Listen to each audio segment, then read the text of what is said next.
프랑스 안시 호수에 별장을 갖고 있는 브렛은 인근 산길에서 자전거 타는 것을 즐겼습니다. 2012년 9월 5일, 이날도 맑은 공기를 마시며 산길을 따라 자전거를 타던 그는 자기를 추월하는 다른 자전거 한 대를 보았는데 느긋하게 자연 경치를 즐기는 것을 좋아했던지라 그를 따라 속력을 올리지는 않았습니다. 그렇게 천천히 산길을 달리던 그는 아까 그를 추월했던 자전거가 길 옆에 세워져 있는 것을 발견합니다. 자전거를 타고 있던 남성은 보이지 않았지만 옆에 있는 개울을 보러 갔다고 생각하며 크게 신경 쓰지 않고 다시 페달을 밟으려는 찰나 브렛은 앞쪽에 주차된 영국 번호판을 단 차 한 대를 발견하고 멈추었습니다. 그가 멈추었던 이유는 차가 특이해서가 아니었습니다. 그 차 앞에는 피를 흘리며 도움을 청하는 한 소녀가 있었거든요.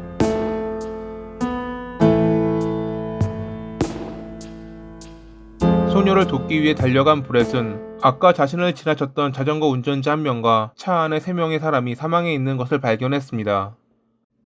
일단 소녀의 부상 부위를 옷으로 감싼 그는 핸드폰을 열었지만 전파가 닿지 않아 소녀를 안심시킨 뒤 산길을 달렸습니다. 내려가던 중 다른 등산객을 만나 상황을 설명하고 함께 전파가 닿는 곳을 찾아 겨우 경찰에 신고할 수 있었죠. 잠시 후 현장으로 달려온 구급대원은 헬리콥터를 요청해 부상이 심했던 소녀를 병원으로 옮겼고 피해자들의 몸에서 총알의 흔적을 발견한 경찰은 살인사건이라 판단하며 주변 도로를 봉쇄했습니다. 하지만 이때는 이미 2시간이나 지난 뒤라 범인은 현장을 벗어났을 가능성이 높았습니다. 경찰은 현장에 있는 차를 통해 신원을 조회했고 사망한 이들이 50살의 사드와 그의 아내 이크발, 어머니 수아일라인 것을 확인. 차 인근에서 사망한 채 발견된 자전거 운전자는 45살의 실뱅이라는 남성이었습니다. 사드의 경우 가족들끼리 캠핑장에 놀러왔다 이런 변을 당한 것인데 얼마 뒤 경찰은 캠핑장 관리인으로부터 사드 가족이 5명이라는 이야기를 듣게 됩니다. 차에서 발견된 사드와 아내, 어머니, 그리고 병원으로 이송된 7살의 장녀 제이나브 말고도 차녀인 제나가 현장에 있었다는 것을 알게 된 경찰은 사라진 그녀를 찾아 주변 일대를 돌아다녔는데 범행이 발생하고 8시간이 지나서야 차 안에 숨어있던 그녀를 발견했습니다. 조수석에 앉아 사망해 있는 어머니의 다리 밑에 웅크려 미동도 하지 않았기에 밖에서는 보이지 않았던 것이었죠.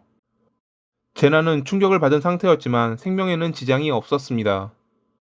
그녀가 병원으로 옮겨졌을 때 장녀인 제이나브가 정신을 차렸지만 당시 어떤 일이 있었는지 정확히 알지 못했습니다. 그나마 장녀가 한 명의 나쁜 사람이라는 말을 했지만 얼굴을 기억하지는 못했죠.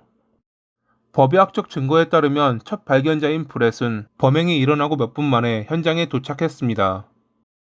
범인이 사용한 총은 루거 P06라는 반자동 권총으로 탄창에 8발밖에 들어가지 않는데 발사된 총알은 총 25발이었습니다. 배럴에 한 발이 장전돼 있었다면 짧은 시간에 2번의 탄창을 교환하며 범행을 저질렀으니 범인은 총에 익숙한 이가 분명했죠. 브렛이 총소리를 듣지 못했다고 했을 때 경찰은 그를 의심하기도 했지만 인근을 흐르는 개울 때문에 그가 있던 장소에선 못 들었을 거라는 전문가의 확인을 통해 용의자로 조사받지는 않았습니다. 전문가의 현장 검증에 따르면 이날 사드 가족이 먼저 도착해 아이들은 차에서 내려 주변을 둘러보는 사이 자전거를 탄 실뱅이 도착했다고 합니다. 어떤 말이 오갔는지는 모르지만 자전거에서 내린 실뱅은 사드와 대화를 나눴고 이때 둘 다 범인이 쏜 총에 맞았습니다. 실뱅은 5발이나 맞아 즉사했지만 부상을 입은 사드는 차로 도망가 시동을 걸었고 그 사이 아이들도 차로 돌아와 차녀는 어머니 발밑에 숨었습니다. 하지만 당황한 사드가 기어를 후진으로 넣는 바람에 그들은 곧 범인에게 따라잡혔고 범인은 그들을 쏜 뒤 도주한 것입니다. 나머지 총알을 차를 향해 쏘았으니 아마 범인은 모두 죽었다고 생각했을 것입니다. 경찰은 범인이 원한관계 혹은 다른 모종의 이유로 범행을 저질렀다고 생각하며 피해자의 배경에 대해 조사했습니다. 우선 사드의 경우 이라크에서 태어난 영국 시민으로 그의 아버지는 대규모 양계장을 소유했던 성공한 사업가였습니다. 이들 가족은 그가 아기였을 때 사담 후세인의 영향으로 이라크에서 영국으로 이주했고 2003년에 사드는 이크발과 결혼해 2딸을 가졌습니다. EADS와 레더퍼드 애플턴 연구소에서 일한 경험이 있는 기계공학자였던 그는 사담 후세인이 몰락한 뒤 빼앗긴 가족의 집을 되찾기 위해 이라크로 갔는데 그가 도착했을 당시 집을 무단으로 사용하고 있던 이들이 소유권을 주장했다고 합니다. 이에 대해 사드는 나중에 지인들에게 자기가 정당한 대가로 집을 되찾았다고 했지만 자세한 내용을 말하길 꺼려해 정확히 어떠한 일이 있었는지는 알 수 없었습니다. 이때 어떠한 문제가 있었고 그것이 그의 죽음과 어떠한 연관이 있었던 것은 아닐까요? 정확히 알 수는 없었지만 이것 말고도 이상한 점들은 많았습니다. 2011년에 아버지가 돌아가셨을 때 그는 형과 사이가 틀어졌습니다. 형이 본인에게 유리하도록 아버지의 거짓 유언장을 만들었다고 믿었거든요. 사드가 살해되기 전까지 형제는 말도 하지 않을 정도로 사이가 좋지 않았다고 합니다. 경찰은 사드의 형인 자이드를 의심했지만 그는 자기가 거짓말 탐지기 검사도 받을 수 있다며 결백을 주장했습니다. 2013년 6월에 경찰은 그를 살인 공모 혐의로 체포하기도 했지만 결국 증거 부족으로 풀어주어야 했죠. 경찰은 사드에 대해 더 조사했는데 그의 집 창고에서 잠재적으로 위험한 것이 발견됐다며 폭탄방까지 투입되는 상황이 벌어졌지만 위험한 물건이 아닌 것으로 확인되며 소동은 금방 막을 내렸습니다. 잠재적으로 위험한 것이 무엇이었는지는 발표되지 않았다고 합니다. 그의 컴퓨터를 조사한 경찰은 그가 이란과 헤즈볼라를 지지했고 채팅 기록을 통해 반이스라엘 정서가 강했다는 것을 확인했습니다. 2012년 초에는 지인들에게 이스라엘과의 싸움을 돕기 위해 무기를 들 준비가 되었다며 영국을 떠나 이라크로 가고 싶다고 말하기도 했죠.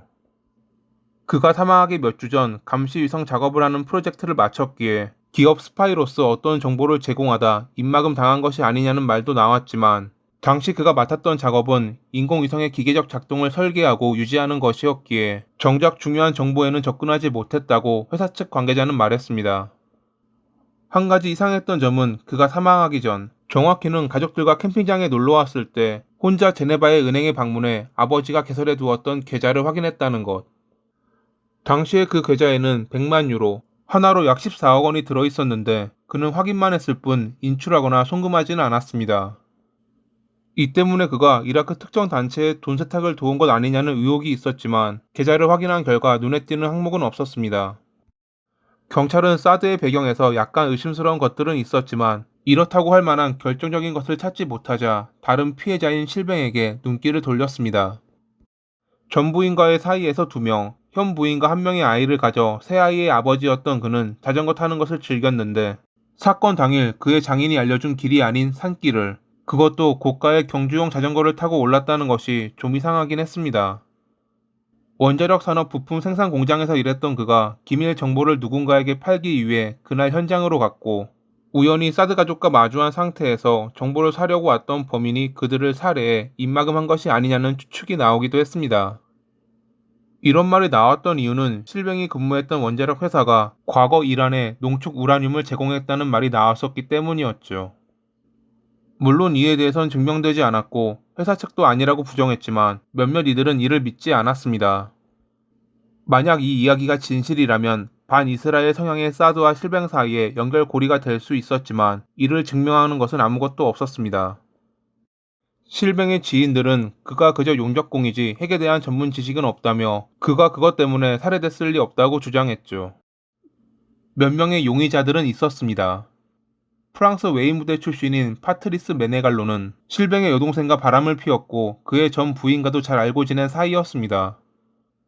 이혼한 그의 전 부인이 실뱅을 싫어했기에 복수를 의뢰했고 우연히 같은 장소에 있었던 사드 가족까지 살해했던 것은 아닐까 하는 추측이 있었죠. 경찰은 그를 조사하긴 했지만 별다른 특이점을 찾지는 못했습니다. 2014년 6월에 그는 자기가 의심받는 것에 고통스럽다는 유서를 남기고 스스로 목숨을 끊었다고 합니다. 이 지역에서 발생한 다른 2살인사건의 주요 용의자였던 전직 군인 노르달도 이 사건의 용의자 중 한 명이었지만 그와 연관지을 물적 증거는 없었죠. 이 밖에도 범인이 무차별 살인을 즐기는 사이코패스다. 그날 인근에서 오토바이를 탄 수상한 남성을 보았다. 여장을 한 남성이 차를 몰고 빠르게 달리는 것을 보았다는 등 여러 추측과 목격담이 있었지만 무엇 하나 증명된 것은 없습니다. 누가, 무엇 때문에, 어떠한 이유로 벌인지 이유조차 알기 힘든 이 사건. 장녀가 말한 한 명의 나쁜 사람이 언젠가는 법의 심판을 받길 바라며 이만 마칩니다. 오늘도 시청해주셔서 감사합니다.